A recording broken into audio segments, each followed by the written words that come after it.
Understanding Digital Portfolios, a guide for English learners. Hello, everyone. Welcome to our English language learning channel. Today, we're going to explore a very relevant and modern term, digital portfolio. This concept is increasingly important in our digital world, and understanding it can really benefit you, whether you're a student, a professional, or just someone curious about the digital landscape. So, let's dive in.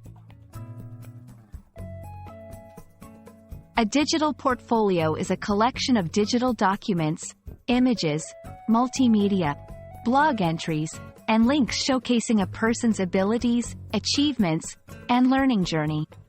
It's like a traditional portfolio, but it exists online or in digital form. This could include anything from PDFs of certificates, photographs of projects, to videos of presentations.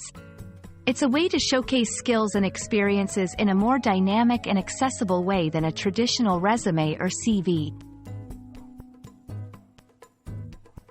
In this digital age, having a digital portfolio is becoming more and more important.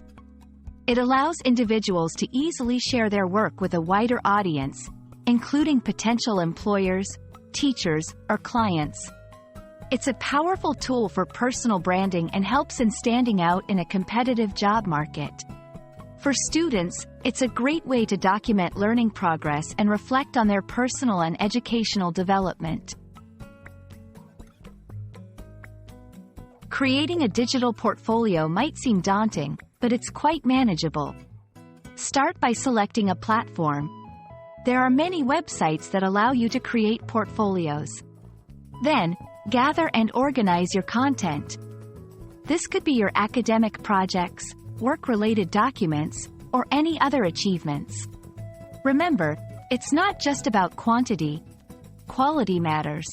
Choose work that best represents your skills and what you want to convey to your audience. Your digital portfolio is a living document.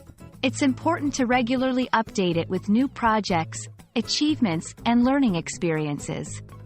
This shows that you are continuously growing and developing your skills. Also, keep an eye on the design and ease of navigation. Your portfolio should be visually appealing and user-friendly. We hope this video has been helpful in understanding what a digital portfolio is and why it's so valuable in today's world. Remember, your digital portfolio is a reflection of your professional and personal journey, so take pride in creating and maintaining it. If you liked this video, please give it a thumbs up, and don't forget to subscribe for more English learning content. Happy portfolio building, and see you in the next video.